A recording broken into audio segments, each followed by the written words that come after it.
Hello दोस्तों, स्कोरशाला के channel पे मैं सुरेंद्र आपका एक बार फिर से वेलकम करता हूं। दोस्तों, आज हम लोग क्लास 10th के आईटी में बात करने वाले हैं अपने एम्प्लॉयबिलिटी स्किल्स को लेकर के। इस पर्टिकुलर इसमें हम बात करें तो दोस्तों हमारे पास एक चैप्टर है कम्युनिकेशन स्किल्स, और कम्युनिकेशन स्किल में आज हम लोग बात करने वाले हैं कम्युनिकेशन साइकिल को लेकर के। तो दोस्तों, कम्युनिकेशन साइकिल क्या है, इसके कौन कौन से एलिमेंट्स होते हैं और उन एलिमेंट्स के क्या क्या इंपॉर्टेंस है, ये सारी बातें आज हम लोग अपने इस वीडियो में डिस्कस करने वाले हैं। तो दोस्तों, सबसे पहले हम लोग यहां पर बात कर लेते हैं कि आखिर कम्युनिकेशन होता क्या है। एक छोटी सी इमेज देख सकते हैं दोस्तों, यहां पर क्या हो रहा है, एक सेंडर है जो किसी से पूछ रहा है हाउ आर यू टुडे।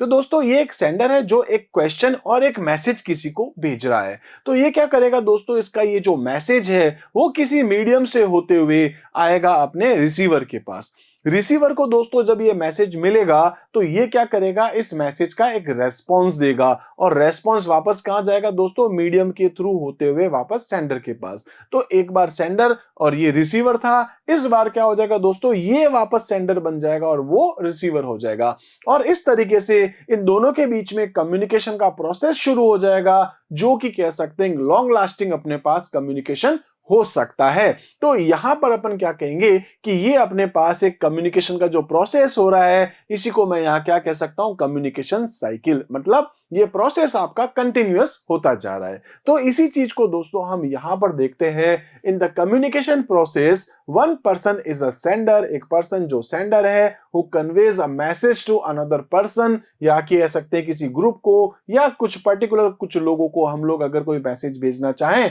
तो हम भेज सकते हैं। तो दोस्तों, एक सेंडर कौन होगा, जो मैसेज सेंड करता है। रिसीवर क्या होता है, जो उस मैसेज को रिसीव करता है। इसके बाद क्या है, when the receiver gets the message he acknowledge it and send back to response। इसका मतलब क्या हो गया कि जो सेंडर था जिसने मैसेज भेजा, रिसीवर ने मैसेज रिसीव किया, और फाइनली वो क्या करता है, एक रेस्पॉन्स देता है। जैसे वो रेस्पॉन्स देगा तो अब जो है वो रेस्पॉन्स पहुंचेगा वापस सेंडर के पास। सेंडर जो था है ना पहले वाला, तो उसके पास आएगा तो उसको समझ में आएगा, अच्छा मैंने जो क्वेश्चन किया उसका रिप्लाई ये कुछ था। देन उसके बाद वो वापस से कुछ क्वेश्चन इस तरीके से या उनके बीच का कम्युनिकेशन चलता रहता है। दिस लीड्स टू, कह सकते हैं अपन के साइक्लिक प्रोसेस है known as a communication cycle. तो यहां पर क्या है कि ये जो प्रोसेस अपने पास हो रहा है, मैं आपसे कुछ कहता हूं, आप वापस मुझसे कुछ कहते हैं, हमारे बीच का अगर कम्युनिकेशन दोस्तों चलता रहता है तो इसको अपन यहां पर क्या बोलेंगे, कम्युनिकेशन साइकिल।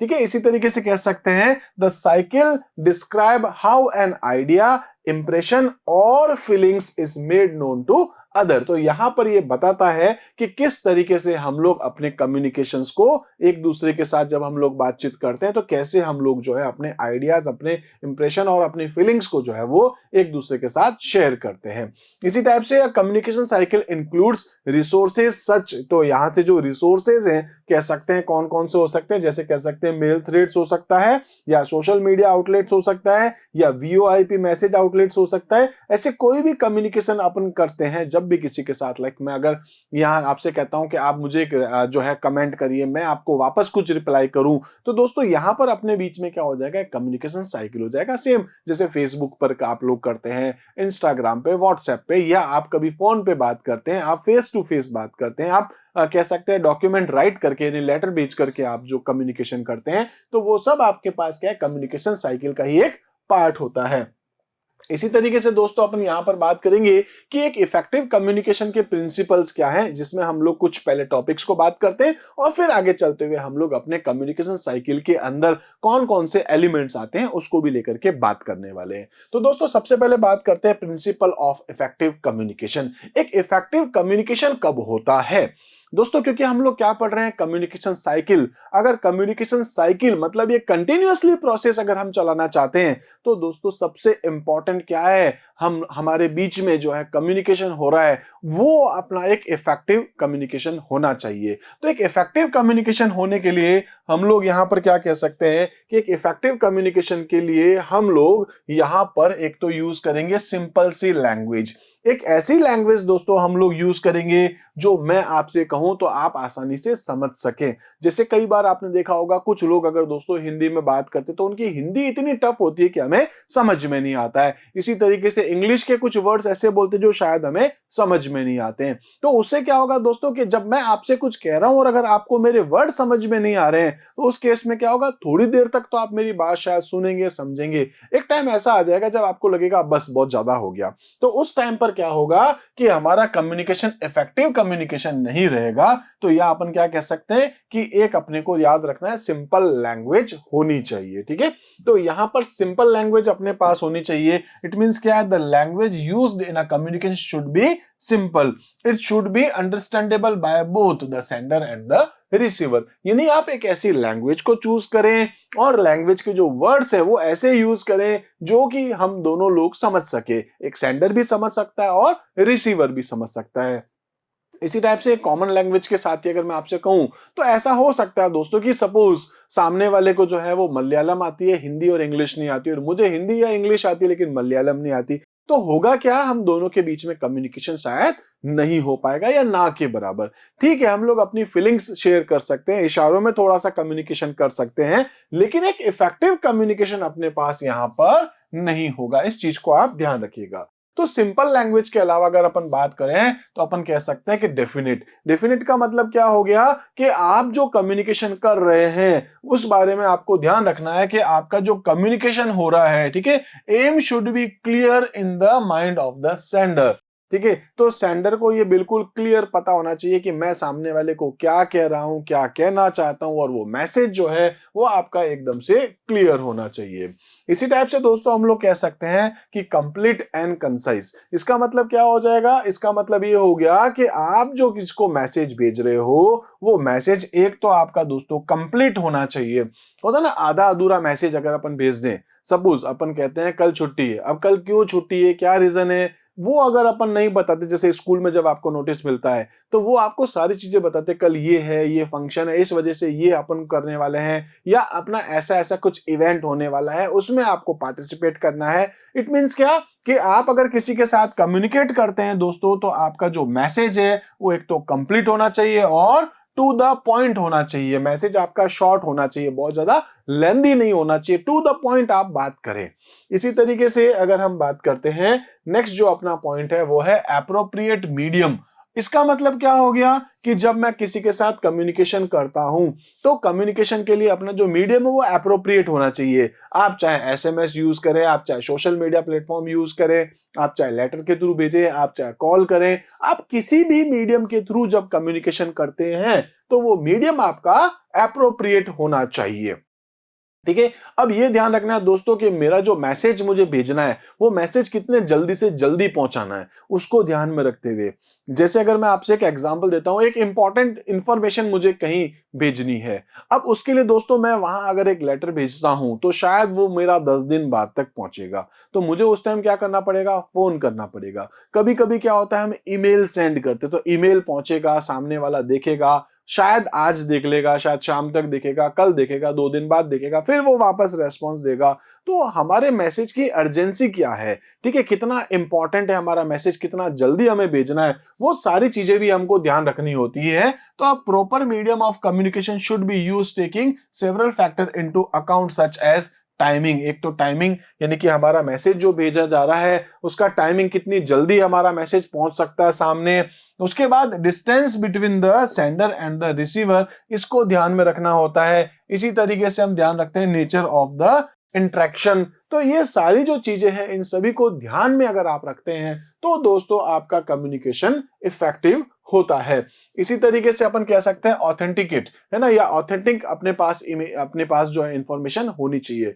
तो यहां हम कह सकते हैं ऑथेंटिक कैसे होगी कि जो आपका मैसेज आप भेज रहे हैं, जो इंफॉर्मेशन आप किसी को दे रहे हैं वो एकदम फैक्चुअल हो, वो एकदम करेक्ट हो। ठीक है, यानी कि आप जो इंफॉर्मेशन दे रहे हैं उसमें कोई रिसोर्सेज आपके पास है एकदम एक्चुअल हो, वो इंफॉर्मेशन एकदम करेक्ट हो। इस चीज को भी आपको यहां पर ध्यान रखना चाहिए। आपकी इंफॉर्मेशन, आपका मैसेज किसी को मिसलीड नहीं करे, आपकी इंफॉर्मेशन कोई फॉल्स इंफॉर्मेशन नहीं हो। आप पहले पूरा कंफर्म करें आप जो मैसेज जिसको दे रहे हैं वो मैसेज आपका एकदम करेक्ट है या नहीं है। अगर करेक्ट नहीं हुआ, सामने वाले को लग गया कि आप जो कह रहे हैं झूठ कह रहे हैं या आधी अधूरी बात कर रहे हैं, तो दोस्तों सामने वाला अपने माइंड में कुछ और सोचने लग जाएगा और वो आपकी बातों को सुनेगा नहीं। तो इससे क्या होगा, आपका कम्युनिकेशन इफेक्टिव नहीं होगा।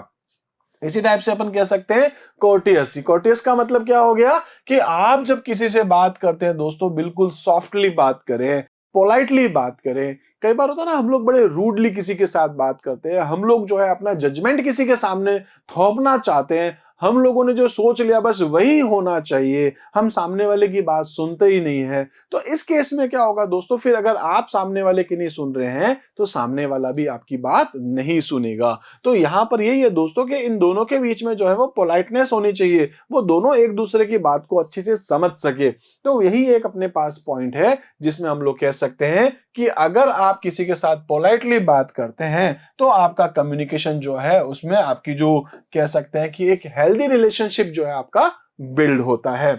इसी तरीके से हम लोग अब जो बात करें वो है एलिमेंट्स ऑफ कम्युनिकेशन साइकिल। अब देखिए, इससे पहले अपन ने क्या बात करी है कि एक इफेक्टिव कम्युनिकेशन कैसे हो सकता है, और अब अपन क्या देख रहे हैं, इफेक्टिव कम्युनिकेशन होने के लिए आपको यहां पर कुछ एलिमेंट्स की जरूरत पड़ती है। वो एलिमेंट्स कौन कौन से हैं, अब इस चीज को बहुत अच्छे से समझिएगा, क्योंकि ये जो पॉइंट्स है पहले मैं आपको शॉर्ट में ऐसे समझा देता हूं, फिर आगे अपन डिस्कस करेंगे। दोस्तों मैं आपको एक मैसेज देना चाहता हूं, ठीक है? तो कौन हूं मैं? सेंडर हूं। मैं आपको एक मैसेज देना चाहता हूं, मैं आपको एक इंफॉर्मेशन देना चाहता हूं। सपोज कि आपके बोर्ड के एग्जाम इस डेट से शुरू हो रहे हैं, प्रैक्टिकल फाइल में आपको ये काम करना है, या फिर दूसरी दूसरी कुछ अलग अलग टाइप की इंफॉर्मेशन मैं आप तक पहुंचाना चाहता हूं। तो मेरे पास क्या है दोस्तों, एक इंफॉर्मेशन है, एक मैसेज है। उस मैसेज को मैं आप तक कैसे पहुंचाऊं? हिंदी लैंग्वेज को यूज करते हुए पहुंचाऊं, या इंग्लिश में पहुंचाऊं, या कोई दूसरी तमिल लैंग्वेज यूज करूं, या गुजराती करूं, या किस तरीके से मैं अपनी बात आप तक रखूं ताकि वो बात आप तक आसानी से पहुंच जाए? तो मैं यहां पर क्या करूंगा, अपने इस मैसेज को अलग अलग लैंग्वेज में, किसी भी लैंग्वेज को यूज कर सकते हैं आप, उसमें इनकोड करेंगे। ठीक है? अब इनकोड जो आप कर रहे हैं, इनकोडिंग अगर आपकी हो चुकी है तो आप क्या करोगे, इससे अब इस इंफॉर्मेशन को भेजोगे। तो इंफॉर्मेशन आपकी जो जा रही है वो शायद दोस्तों आप सोशल मीडिया प्लेटफॉर्म के थ्रू इंफॉर्मेशन भेज सकते हैं, जैसे व्हाट्सएप मैसेज भेज सकते हैं। अगर स्कूल के एग्जांपल में कहें तो क्लास में आकर के कोई कह सकता है, या फिर आपके पास जो नोटिस बोर्ड होता है वहां पर कोई इंफॉर्मेशन लगा दी गई है। तो मैंने अपना मैसेज, सेंडर ने अपना मैसेज इनकोड करा और वो किसी कम्युनिकेशन चैनल या कम्युनिकेशन मीडियम तक, या उनके थ्रू वो इंफॉर्मेशन रिसीवर तक पहुंचती है। तो आप गए, आपने नोटिस बोर्ड के बाहर देखा, वहां पर एक इंफॉर्मेशन लगी थी, आपने क्या करा, उस इंफॉर्मेशन को रिसीव किया, तो आप क्या हो गए, रिसीवर हो गए। अब ऐसा हो सकता है दोस्तों कि मैं जो अपना मैसेज भेज रहा हूं, इनकोड कर रहा हूं, और वो लैंग्वेज जो मैंने यूज करी है, वो जो मैंने इनकोड किया है, वो मैंने आप तक भेज तो दिया है, बोर्ड पे लगा हुआ है, आप देख पा रहे हैं, लेकिन आप उसको समझ नहीं पा रहे हैं इंफॉर्मेशन थी क्या। है ना? ऐसा हो सकता है ना कि हम लोग एक ऐसी लैंग्वेज में इंफॉर्मेशन देखें, हमें इंफॉर्मेशन तो मिल गई, लेकिन उस इंफॉर्मेशन में लिखा हुआ क्या है वो अगर हमें समझ में नहीं आएगा तो दोस्तों उस इंफॉर्मेशन का कोई मीनिंग हमारे लिए तो नहीं रहेगा। तो हम लोग क्या करें, सेंडर ने क्या करा, एक मैसेज भेजा, इनकोडिंग हुई, इनकोडिंग से कहां गया, वो कम्युनिकेशन मीडियम के थ्रू वो कहां आएगा, रिसीवर के पास। अब रिसीवर के पास जब इंफॉर्मेशन आएगी, वो मैसेज आएगा, तो वो उसको क्या करेगा, डिकोड। डिकोड का मतलब क्या है कि वो मैसेज जिस लैंग्वेज में लिखा गया, वो लैंग्वेज अगर सामने वाले को, रिसीवर को भी आती है तो वो उसको समझ पाएगा, और अगर समझ पाएगा तो ही वो क्या दे पाएगा, आपको एक रेस्पॉन्स दे पाएगा, एक फीडबैक दे पाएगा। ठीक है? जब फीडबैक आएगा तो दोस्तों ये फीडबैक वापस किसके पास आएगा, सेंडर के पास। ओके, सेंडर को लग रहा है मैंने आपको जो कहा वो आप तक सही से डिलीवर हो चुका है। जैसे जब मैं क्लास लेता हूं तो मैं कई बार ऐसे पूछता रहता हूं, मेरा एक टॉपिक चल रहा है, टॉपिक चलते चलते अचानक से मैं पूछता हूं, ओके अभी तक किसी को कोई डाउट है तो बोलिए, हाथ खड़ा कीजिए, कुछ पूछना चाहते हैं तो आप पूछिए। तो उस केस में क्या होता है दोस्तों, मैंने जो मैसेज दिया वो मेरा मैसेज वहां तक जा रहा है कि नहीं जा रहा है, वो मुझे वापस पता चलते रहना चाहिए। मैं पूछता रहता हूं, ओके समझ में आ रहा है, तो सभी लोग हाँ करते हैं, कुछ ना करते तो उसको मैं वापस से समझाने की कोशिश करता हूं। इट मींस क्या कि मेरा मैसेज सही तरीके से जा रहा है कि नहीं जा रहा है। इसके लिए आपको भी क्या करते रहना पड़ता है, बार बार फीडबैक लेना पड़ता है। और ये जो आपका प्रोसेस हो रहा है, कंटिन्यूअसली जो प्रोसेस आपका हो रहा है, ठीक है, डायनामिक जो प्रोसेस है, जो टू वे प्रोसेस है, इसको अपन क्या बोलते हैं, कम्युनिकेशन साइकिल। ठीक है, तो यहां पर मैं आपको यही चीज कहने की कोशिश कर रहा हूं कि communication is a continuous, dynamic and two way process which mainly involves 7 elements. कौन कौन से दोस्तों वो 7 एलिमेंट्स हैं? अगर आप उसको इस तरीके से देखें तो आप एक बार इनको याद रखने की कोशिश करें कि एक सेंडर है जो मैसेज सेंड करता है। ठीक है, क्या सेंड करता है? इंफॉर्मेशन, यानी कि मैसेज सेंड करता है। उस मैसेज को वो यहां आता है तो यहां क्या करता है, वो एक लैंग्वेज में उस मैसेज को ट्रांसलेट करता है, कन्वर्ट करता है। वो मैसेज अपने पास कहां आता है? कम्युनिकेशन मीडियम के थ्रू, चाहे वो न्यूज़पेपर के थ्रू आ रहा है, चाहे वो इंफॉर्मेशन आपके टीवी से आ रही है, एफएम के थ्रू आ रही है, कहीं प्रिंटेड है न्यूज़पेपर में, होर्डिंग्स के थ्रू इंफॉर्मेशन मिल रही है, वो जो भी आप देखते हैं वो सब आपके पास क्या कहलाता है? कम्युनिकेशन मीडियम या फिर कम्युनिकेशन चैनल। उसके बाद दोस्तों रिसीवर उस इंफॉर्मेशन को रिसीव करता है, डिकोड करता है और फाइनली वो क्या करता है? वापस से फीडबैक देगा। अगर फीडबैक देगा तभी तो वो अपने पास कम्युनिकेशन साइकिल चलेगा। अगर फीडबैक नहीं दे पा रहा है तो दोस्तों वो आपके पास एक वन वे कम्युनिकेशन हो जाता है। ठीक है, इसी तरीके से अगर अपन बात करें तो एक कम्युनिकेशन साइकिल के एलिमेंट्स कौन कौन से होते हैं वो अपन डिस्कस कर लेते हैं। सबसे पहले दोस्तों हम लोग बात करते हैं कि अपने पास फर्स्ट नाम था सेंडर। सेंडर कौन होता है दोस्तों? वो जो अपने मैसेज को आगे भेजता है। ठीक है, वो जो अपने ओपिनियन, अपने आइडियाज, अपने मैसेज को एक्सप्रेस करता है दूसरे लोगों तक। ठीक है, यानी कि रिसीवर तक अपनी इंफॉर्मेशन भेजता है वो सेंडर है। अब वो जो मैसेज का मतलब क्या है? पर्टिकुलर इंफॉर्मेशन जिसको हम लोग भेजना चाहते हैं। ठीक है, इसी तरीके से अगर अपन देखें तो अपने पास आता है इनकोडिंग। इनकोडिंग का मतलब क्या है? It refers to how the sender wishes to communicate the message. ठीक है, जैसे कि यूजिंग स्पोकन और रिटन लैंग्वेज और साइन और बॉडी लैंग्वेज, ये सब कुछ आपके पास इनकोडिंग होता है। अब यहां पर अगर आप बॉडी लैंग्वेज के बारे में सुने तो देखिए बॉडी लैंग्वेज का मतलब क्या, जैसे कॉमन सी अगर अपन बॉडी लैंग्वेज के बारे में बात करते हैं, जैसे मैं किसी को कहता हूं खड़े होने के लिए तो ऐसे इशारा कर दूंगा, बैठने के लिए ऐसे इशारा कर दूंगा। आपको समझ में आ रहा है? आपने हाँ कर दिया। ओके, और कुछ पूछना चाहते हैं? आपने गर्दन हिला के मना कर दिया, नहीं पूछना चाह रहा हूं। इससे क्या हो रहा है? हमारा कम्युनिकेशन हो रहा है। ठीक है, तो यहां पर ये जो इंफॉर्मेशन आप दे रहे हैं, मैं जो इनकोड कर रहा हूं अपना मैसेज आप तक पहुंचा रहा हूं, उसके लिए मुझे गर्दन ऐसे करनी है, गर्दन ऐसे करनी है। ये मैसेज जो मैं आप तक दे रहा हूं इसके मैं यहाँ पे क्या कह सकता हूं? इनकोड कर रहा हूं। ऐसे ही आप कोई साइंस यूज कर सकते हैं, आप कोई रिटन लैंग्वेज यूज कर सकते हैं, आप कोई स्पोकन लैंग्वेज यूज कर सकते हैं, कुछ भी। ये सब क्या है? आपका मैसेज जिस तरीके से जा रहा है उसको आप क्या बोल सकते हो? इनकोड करना। उसके बाद था channel, communication channel, communication media, communication medium, कुछ भी कह दीजिए आप। इसका मतलब क्या है? उस मीडियम के थ्रू, उस चैनल के थ्रू जिसके थ्रू आपका मैसेज जा रहा है। अगर आप यहां देखें तो दोस्तों इन दो मोबाइल्स के बीच में आप डेटा ट्रांसफर कर रहे हैं। ठीक है, तो वो किस मीडियम के थ्रू जा रहा होगा, किस चैनल के थ्रू जा रहा है। ठीक है, जैसे मैं मोबाइल से मैसेज भेज रहा हूं तो वो एक मीडियम हो गया। मैं न्यूज़पेपर में लगा रहा हूं, है ना, अपनी इंफॉर्मेशन जो मैं आप तक पहुंचाना चाह रहा हूं, वो भी एक मीडियम हो गया। मैं टीवी के थ्रू इंफॉर्मेशन भेज रहा हूं, वो भी एक मीडियम हो गया। मैं लिख करके कुछ आप तक इंफॉर्मेशन भेज रहा हूं, वो एक मीडियम हो गया। मैं डायरेक्ट बोल करके आप तक इंफॉर्मेशन भेजना चाह रहा हूं, वो भी आपके पास एक मीडियम हो चुका है। इसी तरीके से रिसीवर कौन हो गया दोस्तों? वो जो मैसेज को रिसीव करता है। ठीक है, तो फाइनली कह सकते हैं वो पर्सन जिसको मैसेज भेजा जा रहा है। डिकोडिंग का मतलब क्या है कि जिस मैसेज को मैंने इनकोड किया है आप उसको समझ पाएंगे कि नहीं समझ पाएंगे, तो आप क्या करेंगे? उसको डिकोड करेंगे। ठीक है, it refers to how the receiver interprets the message and translate it into, ठीक है, तो अपन कह सकते हैं कि thoughts depending on his circumstances and understanding. तो मैं यहां कह सकता हूं कि मैं जो आपको मैसेज भेज रहा हूं, सपोज मैं आपको गर्दन हिलाने वाला कह रहा था, मैं ऐसे कर रहा हूं, आपको अगर पता है कि इस ऐसे करने का मतलब नहीं होता है, ऐसे करने का मतलब हाँ होता है, तब तो ठीक है। अगर लेकिन आपको पता ही नहीं कि किसी को गर्दन हिलाने का मतलब क्या है, इसका मतलब पता नहीं कुछ होता होगा। अगर आप मुझसे कुछ पूछें और मैं अचानक से अपने शोल्डर से ऊपर करके बोलूं, ऐसे इशारा करूं, तो आपको पता चल रहा है कि मैं आपको क्या कहने की कोशिश कर रहा हूं। लेकिन अगर मैं वो जो कह सकते हैं बॉडी लैंग्वेजेस या स्पोकन वर्ड्स जो यूज कर रहा हूं और वो आपको समझ में नहीं आ रहे हैं, तो फिर आप उसको डिकोड नहीं कर पा रहे हैं। तो डिकोडिंग का मतलब क्या है? मैंने जो मैसेज भेजा, एनकोड किया, उसको आप समझ पाए। ठीक है, तो उसके लिए आप जो मैसेज को ट्रांसलेट करते हैं वो आपके पास क्या है? डिकोडिंग। और लास्ट आपके पास क्या है? फीडबैक। फीडबैक का मतलब क्या है?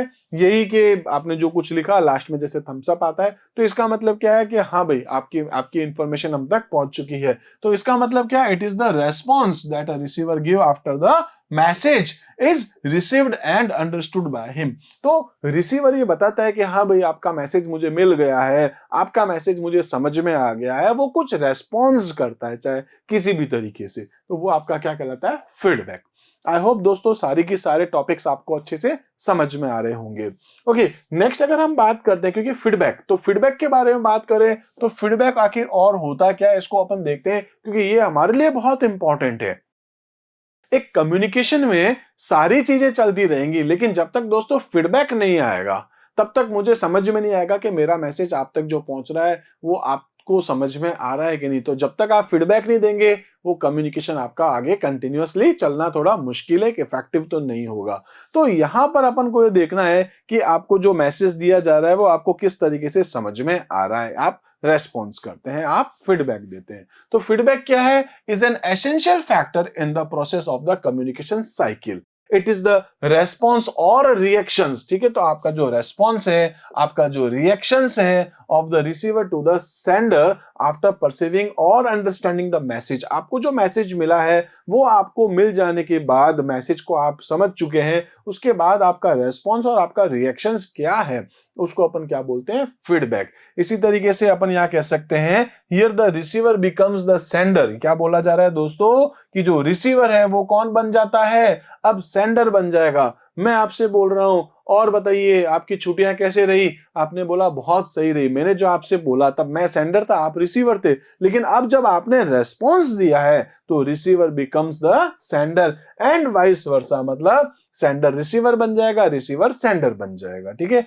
After gaining the receiver's response, the sender take further actions. मैंने आपसे पूछा, आपने रेस्पॉन्स दिया, देन वापस मैं अब नेक्स्ट मेरा जो क्वेश्चन हो, मेरा जो भी एक्शंस हो, आपके आंसर्स के अकॉर्डिंग वो फिर अपना आगे चलता जाएगा, जो कि आपका एक कम्युनिकेशन साइकिल होता है। तो फीडबैक जो है वो बहुत ज्यादा इंपॉर्टेंट होता है। अभी अपन बात करेंगे इंपॉर्टेंस ऑफ फीडबैक। एक फीडबैक की इंपॉर्टेंस क्या है, क्यों फीडबैक हमारे लिए बहुत ज्यादा जरूरी है, ये भी जानना जरूरी है। तो दोस्तों फीडबैक इज द, कह सकते हैं, इज रिक्वायर्ड टू, है ना, तो ये क्या है? Required to continue the process of active communication. अगर आप फीडबैक नहीं देंगे तो दोस्तों आपका कम्युनिकेशन स्ट्रांग नहीं होगा। आपने देखा होगा बहुत सारे लोग आपके साथ जब कम्युनिकेशन करते हैं, किसी ऐसे टॉपिक के बारे में बात करें जिसमें आपका कोई इंटरेस्ट है ही नहीं, तो कई बार ऐसे होता है, मेरे साथ होता है, कई बार कुछ लोग बोल रहे होते हैं, मैं पास में बैठा होता हूं, उनकी बात सुन रहा होता हूं, और सुनते सुनते मुझे लगता है यार बस बहुत ज्यादा हो गया, अब मुझे समझ में नहीं आ रहा है, ये मेरे इंटरेस्ट का टॉपिक है ही नहीं। तो वो आपका जो कम्युनिकेशन है, क्योंकि अब आप रेस्पॉन्स नहीं दे रहे हो, आप फीडबैक नहीं दे रहे हो, तो वो आपका कम्युनिकेशन एक्टिव नहीं होगा, वीक आपका कम्युनिकेशन हो जाएगा। ठीक है, तो एक्टिव कम्युनिकेशन के लिए फीडबैक हमारे लिए बहुत ज्यादा जरूरी है। It can be effective only when it is heard, कह सकते हैं, इंटरप्रिटेड एंड एक्सेप्टेड। मैं आपसे जो कह रहा हूं, आप मेरी बात सुन रहे हैं, समझ रहे हैं, एक्सेप्ट कर रहे हैं, तो फिर आपका कम्युनिकेशन आगे चलता जाएगा। इट डिटरमाइंस द, कह सकते हैं, वे फॉरवर्ड। ठीक है, feedback helps people to get on track. ठीक है, it guides them to know how other perceive their performance. तो मैं जो आपसे कह रहा हूं वो आप मेरी बात कैसे समझ रहे हैं, इसके लिए यहां पर फीडबैक हमारे लिए जानना बहुत ज्यादा जरूरी हो जाता है। अब अपन बात करते हैं इंपॉर्टेंस ऑफ फीडबैक के अंदर, कि feedback is important in the following वे। एक तो क्या है, कह सकते हैं, basics of the problem solving. ठीक है, बेसिस ऑफ प्रॉब्लम सॉल्विंग का मतलब क्या है कि अगर आप कोई प्रॉब्लम को सॉल्व कर रहे हैं, तो इसके लिए जरूरी है, मैं आपसे जब कुछ कह रहा हूं तो सामने वाला भी मेरी बात समझे और फिर उसके बाद हमारा कम्युनिकेशन चले तो हम किसी प्रॉब्लम को सॉल्व कर सकते हैं। इफेक्टिव लिसनिंग अपन कह सकते हैं कि जब हमारा फीडबैक हमें आएगा, इसका मतलब आप मेरी बात सुन रहे हैं, तब आप मुझे वापस फीडबैक दे रहे हैं, इसका मतलब इफेक्टिव लिसनिंग यहां हो रहा है। कैन मोटिवेट, हम जब किसी के साथ बात कर रहे होते हैं तो जब सामने वाले को हम हमारी बात समझाने की कोशिश करते हैं तो सामने वाला हमारी बात को सुन रहा है, इट मींस वो हमारी बातों से मोटिवेट हो सकता है, हमारी बातों से इंप्रेस हो सकता है।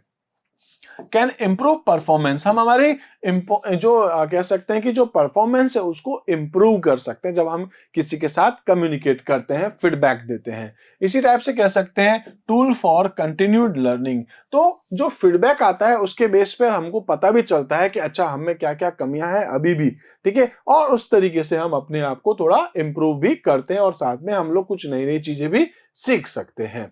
इसी टाइप से अब हम बात करेंगे दोस्तों, जो फीडबैक अपने पास होता है वो हमारे लिए एक डिस्क्रिप्टिव जो फीडबैक है वो भी हमारे लिए बहुत ज्यादा इंपॉर्टेंट होता है। अब यहां पर डिस्क्रिप्टिव फीडबैक का मतलब क्या है? डिस्क्रिप्टिव फीडबैक का मतलब है कि आप जो इंफॉर्मेशन दे रहे हो आप सामने वाले को, और सामने वाला आपको जो इंफॉर्मेशन की जो वापस उसके बेस पे जो फीडबैक दे रहा है, एक तो हाँ हूं ऐसे करके खत्म करता है और एक डिटेल में आपको वापस बताता है। जैसे दोस्तों अगर मैं बात करूं कि अगर मेरे पास मेरी स्कूल में कोई सपोज कि कोई पेरेंट्स आता है और मुझसे आके पूछता है भाई मेरे बच्चों का क्या क्या कुछ उनकी परफॉर्मेंस है, मैं अगर बोलता हूँ ठीक है पहले से उसने बहुत अच्छा किया, इतना कह के खत्म करता हूँ तो ठीक है, मेरा कम्युनिकेशन हो गया, मैंने सामने वाले को कह दिया पहले बहुत अच्छा नहीं था लेकिन अब उसने अच्छा किया।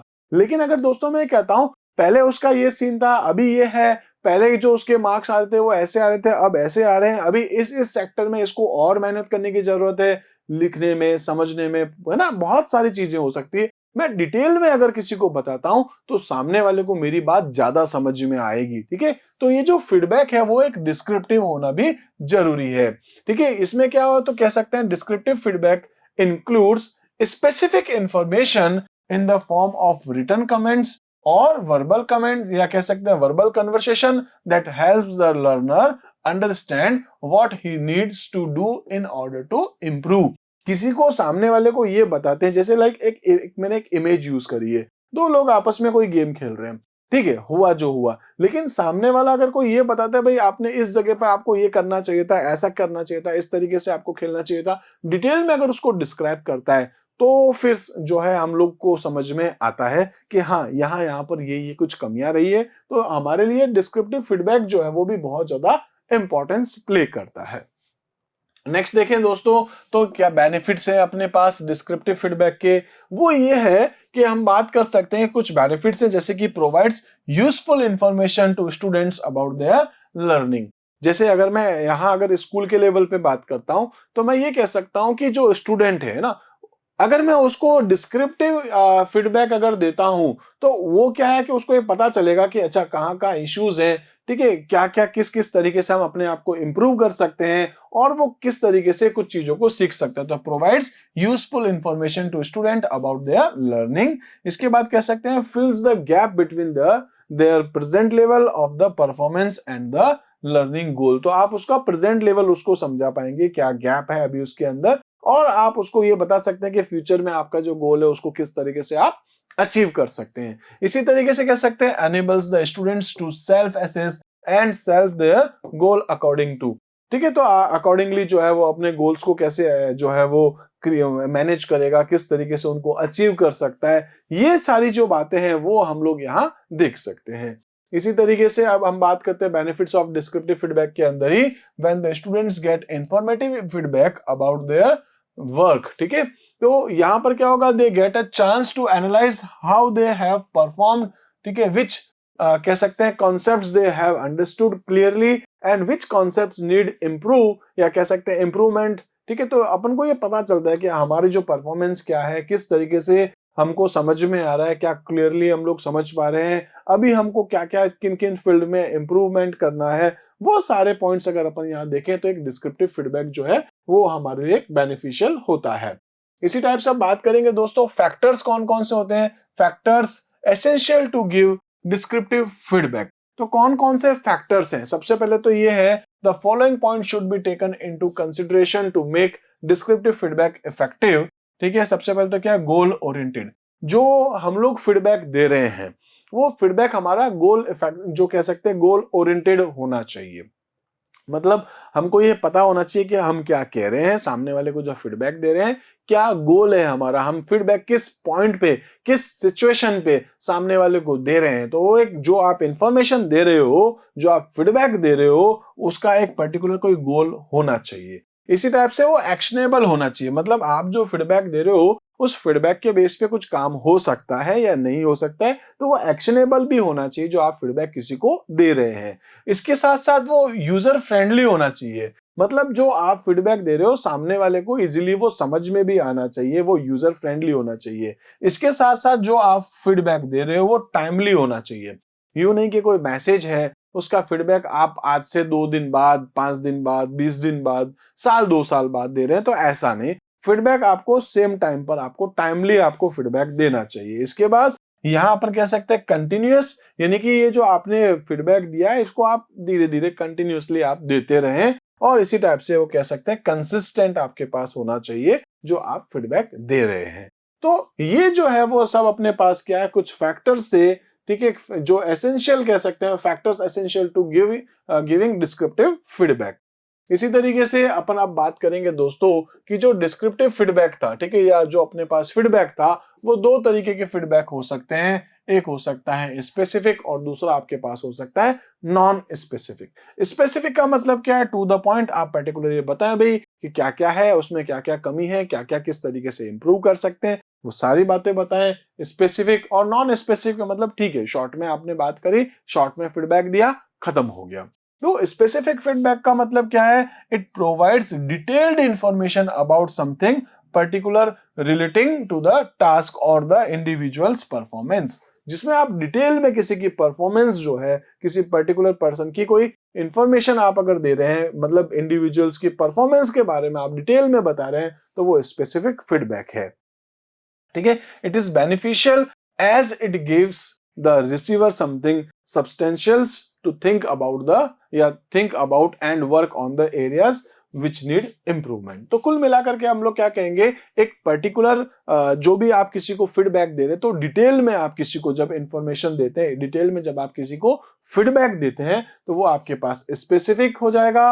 और दूसरा आपके पास है नॉन स्पेसिफिक। ये क्या है कि आप यहां पर कह सकते हैं कि एक वेग रेस्पॉन्स देते हैं आप किसी को, जो कि डिटेल में नहीं है, शॉर्ट में आपने किसी को कुछ कह दिया जिसका कोई खास मीनिंग भी नहीं निकलने वाला है। तो इस टाइप का आप जो किसी को फीडबैक देंगे, ठीक है, तो ये क्या है, as it does not guide the receiver properly to achieve the desired goal, it gives the impression that the sender has not given a thoughtful response. तो यहां पर आप जो किसी को फीडबैक दे रहे हैं, ये जो फीडबैक है वो नॉन स्पेसिफिक आपके पास हो जाता है। तो इस तरीके से अपन देखें इसकी आखिर रिक्वायरमेंट क्या होती है, नीड क्या है। तो यहाँ अपन देख सकते हैं फीडबैक के बेस पर आपको कुछ आइडियाज आते हैं, रेस्पॉन्सेज दे सकते हैं, कुछ ओपिनियंस क्रिएट हो सकते हैं, सर्वे के बेस पर भी अपन फीडबैक लेते हैं, कमेंट से भी अपन फीडबैक ले सकते हैं, रेटिंग से फीडबैक लेते हैं, रिजल्ट से फीडबैक लेते हैं, एडवाइस से फीडबैक लेते हैं। तो फीडबैक आप अलग अलग फॉर्म में यहाँ पर ले सकते हैं। इन सभी तरीके से जब आप फीडबैक लेते हैं, जैसे मैं भी आपसे एक फीडबैक लेना चाहता हूं कि अगर आपको वीडियोस पसंद आ रहे हैं तो दोस्तों कमेंट जरूर आप लिखिए। आपका एक एक कमेंट मुझे बहुत मोटिवेट करता है। जो कुछ भी आपके माइंड में आए, आप मुझे यहां पर चाहे तो स्पेसिफिक और आप चाहे तो नॉन स्पेसिफिक फीडबैक जरूर दीजिए, पर दीजिएगा जरूर, ठीक है। तो यहां पर अपन क्या देख रहे हैं, नीड फॉर स्पेसिफिक फीडबैक, ठीक है। तो specific feedback can be highly constructive, ठीक है, it might prove to be beneficial to the receiver. It makes the receiver aware of the specific detail that need to be focused on the improve one's work. यानी कि मेरे को इसकी जरूरत क्या है भाई, मैंने क्या कमी करी है, मुझे अगर आप बताएंगे तो मैं अपने आप को और इंप्रूव कर सकता हूं इस वीडियो की क्वालिटी में, अपने पढ़ाने के तरीके में, ठीक है, और भी जो भी चीजें हैं तो मैं अपने आप को और इंप्रूव कर सकूं। तो इसलिए मैं आपसे फीडबैक ले रहा हूं, ठीक है। इसी तरीके से जब भी आप कम्युनिकेशन करते हैं तो उसमें फीडबैक हमारे लिए बहुत ज्यादा इंपॉर्टेंट होता है। तो इस तरीके से दोस्तों आज हम लोग इतना ही देखने वाले हैं। मैंने आपको आज क्या बताया कि भाई आखिर अपने पास में कम्युनिकेशन साइकिल क्या होती है और कम्युनिकेशन साइकिल के अंदर जो फीडबैक है वो क्या होता है, उसकी इंपॉर्टेंस क्या है, ये सारी बातें हम लोगों ने आज करी है। दोस्तों अगर ये वीडियोस आपको पसंद आ रहा है और इससे पहले के भी जो आपने वीडियोस देख रखे हैं अगर आपको पसंद आ रहे तो दोस्तों लाइक जरूर कीजिए, चैनल सब्सक्राइब नहीं तो चैनल सब्सक्राइब कर सकते हैं, जिससे कि आगे आने वाले सभी वीडियो आप तक आसानी से पहुंच पाएंगे। और दोस्तों कुछ भी अगर आप कहना चाहते हैं तो कमेंट सेक्शन में जाएं और आप जरूर कुछ ना कुछ कमेंट्स लिखिए, जिससे कि मुझे ये पता चले कि भाई मेरा वीडियो जो आप तक पहुंच रहा है वो किस तरीके से आप तक पहुंचाया जा रहा है, कैसे वो डिलीवर हो रहा है, आपको समझ में आ रहा है, नहीं समझ में आ रहा है, कुछ भी आप लिखिए जरूर। चलिए दोस्तों मिलते हैं अपन अपने अगले वीडियो में, तब तक के लिए आप मेरे साथ जुड़े रहिए। Thank you.